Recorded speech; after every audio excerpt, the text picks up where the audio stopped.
জাতীয় নির্বাচনের আগেই গণভোট সহ ৫ দফা দাবিতে আজ সিলেটে সমাবেশ করছে ৮ দল। এতে বিভাগের ৪ জেলা থেকে এসেছেন নেতাকর্মীরা। সমাবেশে বক্তব্য রাখবেন জামায়াতের আমির, ইসলামী আন্দোলন সহ অন্য দলের শীর্ষ নেতারা। দাবি আদায়ে আজ নতুন কর্মসূচি না এলেও একটি ধারণা দিতে পারে ৮ দল। সমাবেশস্থল ও আশেপাশে আইনশৃঙ্খলা পরিস্থিতি স্বাভাবিক রাখতে নেওয়া হয়েছে বাড়তি নিরাপত্তা। সিলেটে আজকের সমাবেশের মধ্য দিয়ে শেষ হচ্ছে এই দলগুলোর বিভাগীয় কর্মসূচি। শুক্রবার চট্টগ্রামের লালদিঘি ময়দানে হবে ৮ দলের সমাবেশ।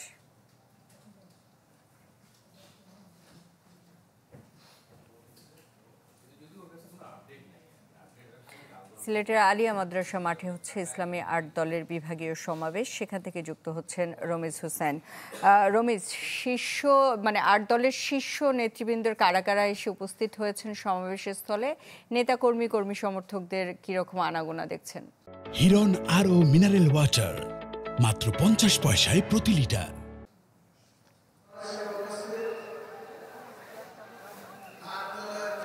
সুস্মিতা, এখন পর্যন্ত কিন্তু যে ৮টি রাজনৈতিক দল সেগুলোর একদম শীর্ষ নেতারা কিন্তু কেউই এখন পর্যন্ত আসেনি। তবে কেন্দ্রীয় যারা নেতৃত্ব রয়েছেন এবং বিশেষ করে ঢাকা মহানগরী এবং সিলেট মহানগরীর যে সমস্ত কেন্দ্রীয় নেতৃত্ববৃন্দ রয়েছেন এই ৮টি রাজনৈতিক দলের, তারা এখানে উপস্থিত হয়েছেন এবং তারা কিন্তু বক্তব্য রাখছেন। এখন কিন্তু এখানে বক্তব্য রাখছেন সিলেট জেলা আমির এবং এর আগে এখানে বাংলাদেশ ইসলামী আন্দোলন, বাংলাদেশ ইসলামী আন্দোলন, খেলাফত মজলিস, বাংলাদেশ খেলাফত মজলিস সহ যেই ৮টি রাজনৈতিক দলগুলো রয়েছে সেই ৮টি রাজনৈতিক দলের যারা কেন্দ্রীয় নেতৃত্ব রয়েছেন, বিশেষ করে এই সিলেট এবং সিলেটের যে 4টি জেলা, সেই জেলার যে সমস্ত নেতৃবৃন্দ রয়েছেন তারা এখানে বক্তব্য রাখছেন।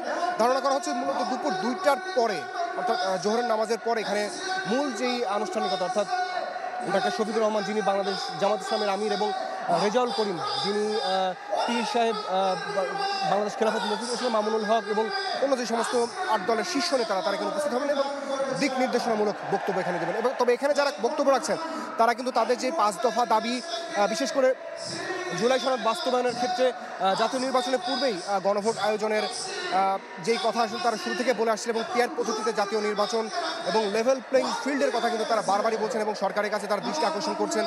এবং সরকার যাতে বিশেষ করে সবথেকে বেশি যেই বিষয়টি তারা এখানে গুরুত্ব দিচ্ছেন সেটি হচ্ছে একই দিনে গণভোট থেকে যে সরকারের সিদ্ধান্ত রয়েছে এবং সেই সিদ্ধান্ত থেকে যাতে সরকার সরে আসে। কারণ একই দিনে যদি গণভোট হয়ে থাকে সেক্ষেত্রে সেটির আসলে সাংবিধানিক ভিত্তির কিছুটা সংকট তৈরি হতে পারে এবং সেক্ষেত্রে জুলাই সনদের যেই মূল চাহিদা, অর্থাৎ সংস্কার যে প্রক্রিয়া, সেই প্রক্রিয়াটি বাধাগ্রস্ত হতে পারে।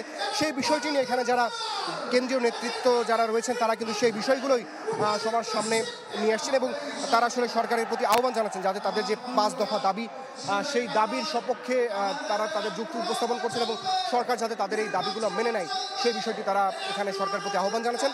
আর এখানে কিন্তু 2টার পরে যে মূল আনুষ্ঠানিকতা হবে সেখানে কিন্তু যারা কেন্দ্রীয় নেতৃত্ব রয়েছেন, বিশেষ করে জামাত আমির সহ যারা রয়েছেন তারা কিন্তু এখান থেকে হয়তো যারা আছেন, যারা উপস্থিত যে সমস্ত নেতা কর্মী তাদের উদ্দেশ্যে হয়তো দিক নির্দেশনমূলক একটি বক্তব্য দিবেন। তো সুস্মিতা ছিল এখান থেকে সবচেয়ে তোমার কাছে।